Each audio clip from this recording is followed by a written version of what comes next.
मैं आचार्य अभिषेक ओझा आज पुनः अपने YouTube चैनल के माध्यम से आप लोगों के समक्ष उपस्थित हुआ हूं। आज का विषय है महाकुंभ। हमारे एक परम आदरणीय मित्र ने कहा कि गुरुजी आप महाकुंभ पर एक छोटा सा वीडियो बनाइए। हमने सोचा कि लाइए कुंभ पे जो भी उनकी समस्याएं हैं, शंकाएं हैं, उसका समाधान किया जाए। तो सर्वप्रथम एक छोटा सा विनम्र आग्रह है कि अगर आप इस चैनल पर नए हैं तो इस चैनल को सब्सक्राइब करें। छोटा सा आग्रह है। पुनः बढ़ते हैं अपने विषय पर। जैसे कि आप लोग जानते हैं कि इस वर्ष प्रयागराज में महाकुंभ का आयोजन किया जा रहा है।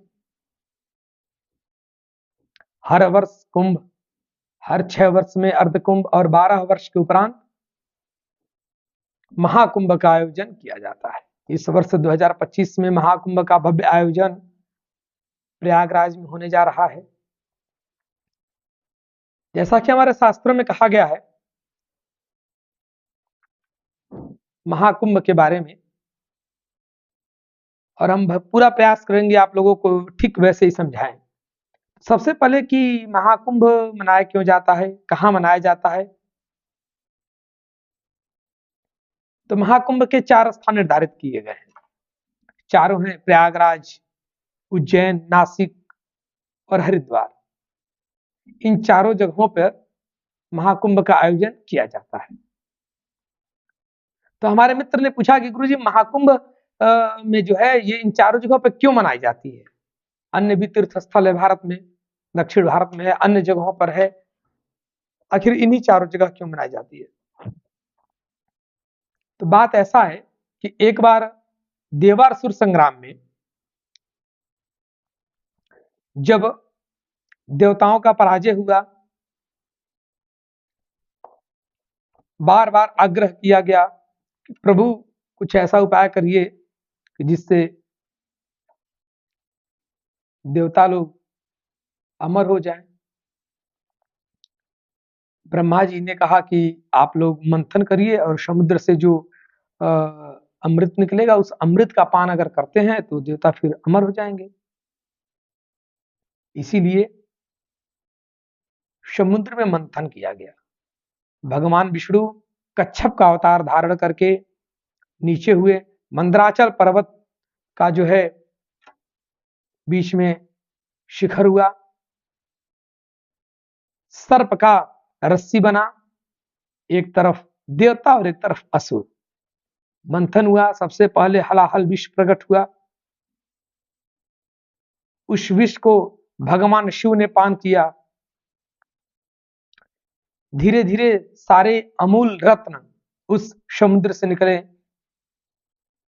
उस समुद्र से ऐरावत निकला, उसी समुद्र से उच्चश्रवा घोड़ा निकला, उसी समुद्र से माँ लक्ष्मी निकली, उसी समुद्र से धनवंतरी भगवान निकले, उसी समुद्र से कामधेनु गैया निकली, उसी समुद्र से तमाम तरह के 14 रत्न निकले।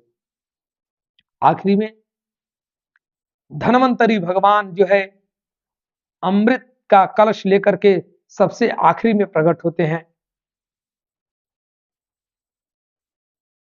भगवान विष्णु मोहिनी का रूप धारण करके देवताओं को बैठा करके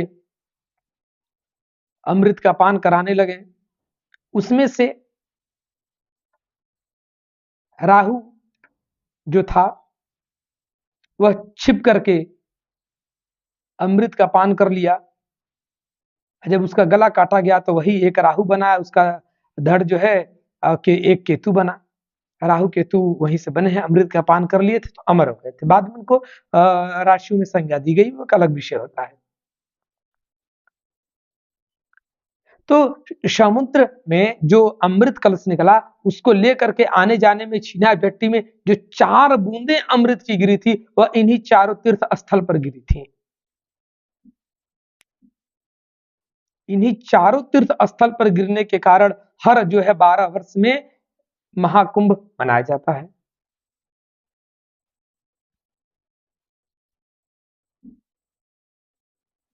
फिर हमारे शिष्य ने पूछा गुरुजी आखिर 12 वर्ष में क्यों मनाई जाती है। हो सकता है ये 10 वर्ष में मनाई जाए, महाकुंभ 10 वर्ष में आए, महाकुंभ 11 वर्ष में आए, महाकुंभ 13 वर्ष में आए, ये 12 वर्ष में एक बार आने का क्या मैटर होता है।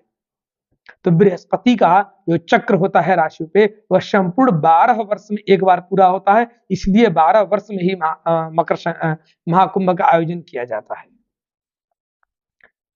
महाकुंभ में इस वर्ष कई करोड़ लोगों के आने का अनुमान है। प्रशासनिक व्यवस्था भी बहुत टाइट है। तो जिन लोगों के पास हमारा यह वीडियो जा रहा है, अब की महाकुंभ में आप लोग प्रयागराज अवश्य आए। प्रयागराज में गंगा माँ, यमुना और सरस्वती तीनों का संगम, इसलिए उसको संगम क्षेत्र भी कहा जाता है।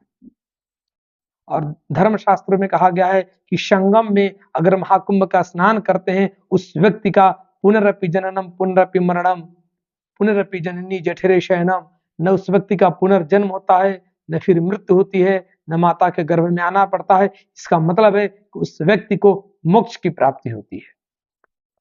इसीलिए आप लोगों से विशेष आग्रह है कि महाकुंभ का पावन पर्व है, आप लोग अगर प्रयागराज आ सकते हैं तो आइए, न आ सकते हो तो वहीं पर किसी भी तीर्थ स्थल पर अपने निकट जो है नदी पर जाइए, माँ गंगा को प्रणाम करिए, माँ गंगा को याद करिए और बोलिए गंगे च यमुने चैव गोदावरी सरस्वती नर्मदे सिंधु कावेरी जलेस्मिन् सन्निधिं कुरु। केवल इस छोटे से मंत्र को पढ़िए, स्मरण करिए, माँ गंगा का स्मरण करके और माता गंगा में 12 डुबकी लगाइए और माँ गंगा को प्रणाम करके बाहर आइए। सामर्थ्य अनुसार नदी के बाहर कुछ दान इत्यादि करिए और इस तरह करते हुए अपने जीवन को सफल बनाइए। फिर आप लोगों से मिलते हैं किसी अगले विषय पर अगले वीडियो में। तब तक के लिए हर हर महादेव।